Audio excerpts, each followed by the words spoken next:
Welcome to Dice Tower Live.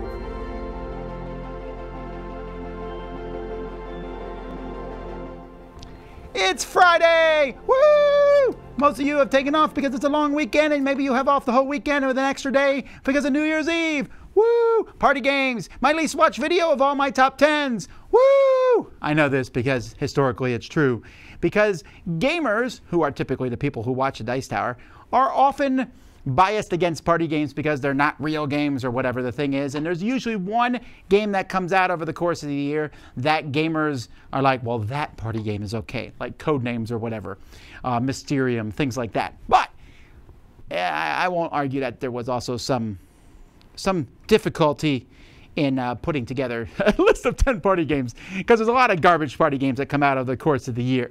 So these are the 10 party games that I find the most interesting from the year 2018, and let's get started. So number 10 is a party game that I picked up in Great Britain at the UK Games Expo.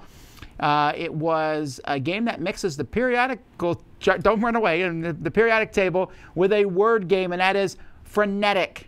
All right, so frenetic is a kind of a game where you're going to get some bunch of letters and you have to make words from them, but these letters are ones that come from the periodic table. So you'll look at the periodic table, you'll draw some tiles from a bag, they'll give you the letters for the elements, and then you have to write as many words with those as you possibly can. And then you get points based on the number of the element, which can lead to some extremely unbalanced scores if you draw these higher elements. So it's fun. It's not the greatest party game. That's why it's number 10. That is frenetic. All right, number 9. I just played this one recently, actually. This one for some people is going to be much higher on the list, but I'll explain why it's not as high. And this is Trap Words from CGE. So Trap Words is a game, a party game that has an unnecessarily dungeon theme to it. No reason for this dungeon theme other than I feel like it's shoehorned in, and I feel like that's problematic because if I play with some people and they don't want to play a dungeon crawl, I'm like, no, it's not a dungeon crawl, it's a party game. But this is a game in which you are going to be giving clues to your team, and they have to guess the words. So here the word's dragon. The other team, though, sees your clue sees your word that you're guessing beforehand, and they'll write some words you can't say: fire, flying, and reptile. And then if you say those words at any point, then you automatically lose. You don't know what those words are, so you're thinking, okay, they probably said fire for dragon. So I got to get people to guess dragon without saying fire. And they might have said reptile. That is what they said. I would try to think what words and then give the clues to my teammate to get them to guess it. Then there's a little bit of curses and some other stuff involved with the game. This is very close to a party game I played and reviewed called Banned Words. Banned Words is, in my opinion, a clearly better game, but because Trap Words has just a little too much going on. However, Trap Words is a good game. If you never heard of Banned Words and you just get Trap Words, you'll have a rollicking good time. That's my number 9. Number 8, the well-named game Not So Fast. This is a speed game. This is one of a few speed games on my list in which you are going to be grabbing wooden pieces shaped like nuts off the table. You're going to have some cards. These cards will show nuts. If there's a certain amount on the table, then you quickly grab the wooden nuts that are here. And you want to be the first one to grab them. And you have to grab different nuts based on the cards that are showing. It's silly fun. If you like these speed style games, then you will enjoy Not So Fast, my number 8. All right, number 7 is a variant on a already popular party game, which is why it's not number 1, because this is the original to this party game is great. This one is a smaller, more palatable package, and that's Word Slam Family. So Word Slam, great party game, came out last year. Word Slam Family is a smaller game which actually uses the box as a divider between the teams, and you are trying to get your team to guess a word based on some cards that you have. So you have piles of cards with colors and shapes and things, and you just put these cards out. So your only clue are these cards. So you're sorting through the cards, trying to put the right cards out, getting your team to guess the word. Your opponent is doing the same thing for their team. You can hear the other team's guesses, which might, because you're doing the same word, and it works really well. This one gets extra points for being in a very compact, smart package, and it also has some really cool words. Honestly, it's going to kill Word Slam. why should I get this big box game when I get the exact same game experience in Word Slam Family? All right, number 6. Do you know that number 6 here was designed by the same person who designed Pretty Salmon, or it was a game about putting lipstick on salmon in the past. But anyway, number 6 is Let Her Go. That's another pun. A lot of pun games here, but this is another really silly party game. In this party game, you're going to have some letters here, and you're going to be writing words that use as many of these letters as you possibly can, but you have to do weird things. You might have to write your words in a weird way. You might have to say the letters of your words. And you can play an even weirder version of this where you have multiple rules that you have to follow. So it's kind of like a crazy Quelf style game mixed with trying to think of words that include these letters so that you can steal these letters, and also being the first to come up with a word that has as many of these letters in as possible.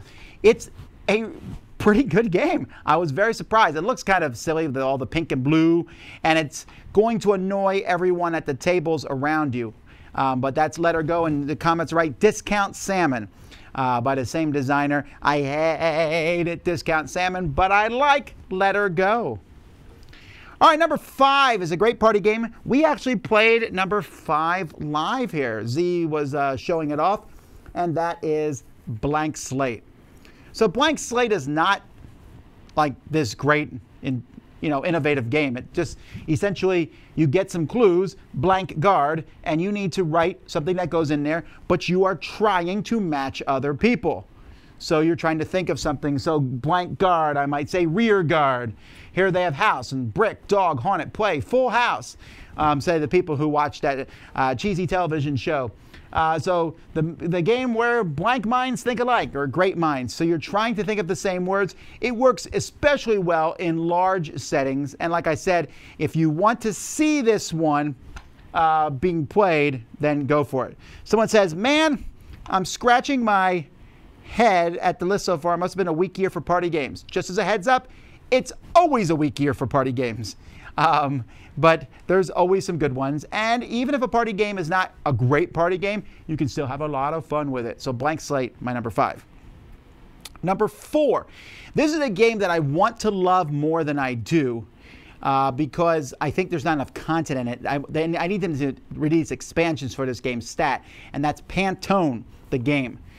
This is actually kind of interesting to me because we're dealing right now with some Dice Tower promos and things, and we need Pantone colors, which is a real pain in the neck. But this game gives you some Pantone swaths, and then you are making a picture with those, trying to get someone to guess what it is. This is Buzz Lightyear, obviously. What's the next one? Who is that? It's 2 people. One of them short, and one is a crazy scientist. Wabba labba labba. That's so Rick and Morty. So you use these. Now there's a few, like the one round of this game, you can only use 3 cards. And it uses a lot of cartoon, video game, comic book characters because they're brightly colored, and so they work with the game better. Pantone is great. I just don't think there's enough cards in it. It needs like more cards for this to work. Not more color cards, but more clue cards. So I'd love to see some expansions, but this one is a lot of fun. That is Pantone. By the way, just as a small heads up, I didn't put any social deduction games in this list because I feel like that's a different category than party games. You're not going to see Hail Hydra or Exodus Paris, Nouveau, or things like that. I think those are good games. They're just not the party games that I'm talking about in this particular list.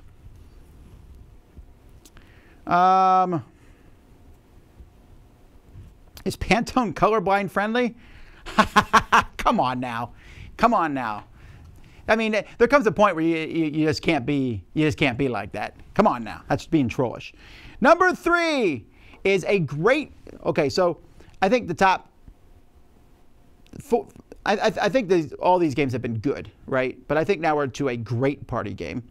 This one is from Yellow. It's a great team versus team game, and that is Decrypto. So Decrypto, I think they actually have 2 boxes for it, a white box and a black box. In Decrypto, you have some words that you are trying to get your team to guess. So you're giving them clues to guessing these words, or guessing an order for these words. The problem is your opponents are trying to listen to these clues and figure out what you're trying to get people to guess. So you want to give weird clues that will help your teammates but foil the opponents, but not so weird of clues that your teammates don't know what you're talking about, which can definitely happen. It's a thinkier one. If you like code names, I think you would like this one a lot. And so just a great party game, Decrypto. Great team versus team. Number 2. I will probably be the only person who put this as number 2 on my list because this game is ridiculous. I know it's ridiculous. I don't care. This is the only game on my list that is probable someone will leave the table slightly injured. This game will draw blood. And that is Spikeytards. A dastard, by the way, is a dastardly person. I looked it up. So in this game, you have these little spiky things here, and they are hard plastic. And it's one of those games where you flip cards over and whatever colors you see or don't see, you're grabbing stuff. You grab these too fast, too hard, it hurts. So I actually reviewed the game today. You'll see the review next week. And I have some marks on my hand here because of us play testing the game and messing around with it. I know it's stupid. I don't even have any justification for it, but I like it so much. I think it's hilarious. I know I made fun of people in college. There was this game where people took ping pong balls and threw them at each other's chests as hard as they could to see who would give up first. And I thought that was the dumbest thing on earth. And I thought that like punishing yourself is really silly.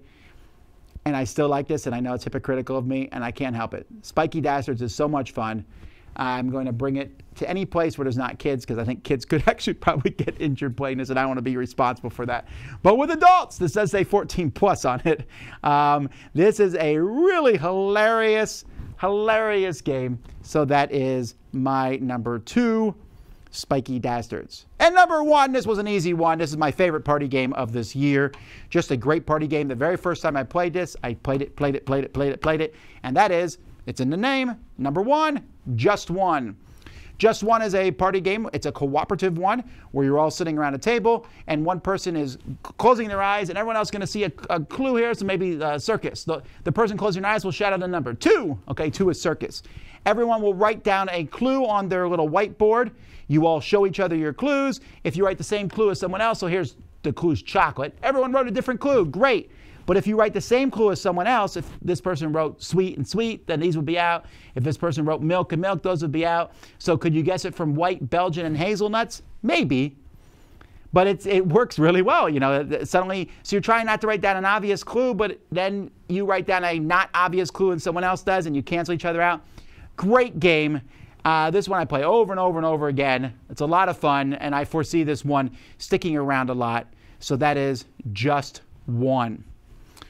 All right, so are there any games that I did not mention that you're wondering why I didn't mention those? Someone said Awkward Guess. Awkward Guess A didn't come out this year, and B is not a party game, it's a deduction game, which is a very different thing. What else did people ask about?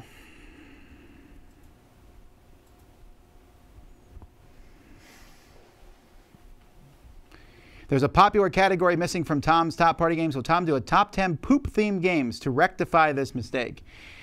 Yeah, you know what? I probably could have did a top 10 poop games. And shockingly, none of those games made my list. Don't Step in It didn't make my list. Who Did It didn't make my list. That game where the poop shoots out and you got to grab it didn't make my list. What? You know, I'm feeling a whole lot more mature about picking Spikeytards now after not putting any of those poop games on my list. So, ha, ha, ha, ha, ha. Is Blank Slate a Target exclusive? I don't know. Throw a dart at a game and it's probably a Target exclusive. Werewolf Deluxe. Yeah, I didn't pick Werewolf Deluxe or Werewolves Deluxe. I think it's a great game, but it's just a deluxe version of a game that came out last year. So just Werewolves with more stuff. It's a really cool party game. Shifty Eyed Spies didn't come out this year. Came out a previous year. One Night Revolution did not come out this year. It came out like 2 years ago. Drop It is a dexterity game. Yeah, I don't consider that a party game. It's kind of a dexterity mixed with geography game. Good Critters. I don't consider Good Critters a party game, I think. Not to mention, Good Critters technically came out last year, Teeth Tashin, and they just reprinted it this year. I guess Good Critters could be considered a party game. If so, I would put it in my top 5. Spike's Trump Poop. I bet that's the only time that phrase has been uttered at this point in life. Have you tried playing a competitive version of JustOne? No. I don't know. Is throwing a dart at a game a Target exclusive? Maybe. I would assume that throwing something at a Target is a Target exclusive. I think we can get real meta about this if we wanted to. Where was Show and Tile? Show and Tile is okay. I had fun with it, but I felt it was a little too limiting. It didn't make my top 10. I don't consider the Mind a party game or game. I guess the Mind could be considered a party game. People who don't like the Mind would loudly proclaim that it's none of those. Alrighty, well, that looks like that is it for party games. Thanks so much for joining me. That's it for this week live, although we just had a couple videos launch, and I think we have another one going up at 2 o'clock. Some stuff. We got videos going up tomorrow, videos going up Sunday. Come back Monday for Board Game Breakfast and Weekend Review, and a live Q&A Monday morning, I think. Something like that. So, and then the next top 10 list that I'm doing will be on New Year's Day, and I believe I'm doing top 10 two-player games. And then next week I'm also going to be doing, or top 10, I'm doing it. Now here's the ones I'm doing next week. I don't remember which one's which day, but you can look online. Top 10 two-player games, top 10 good theming for games, and top 10, there was one other one I'm doing, kids games. So that'll be coming up next week. And also Sam, Z, and me will be doing our top 10 anticipated games for 2019, because next week is 2019. Can you believe that? Hey, thanks for watching the Dice Tower this year, everyone. Have a happy New Year. If you're anywhere in the Miami area, come watch me on New Year's Eve. I'm shooting off fireworks. Otherwise, I'll see you guys later. Until then, I'm Tom Vasel, and this has been the top 10 party games of 2018 on the Dice Tower.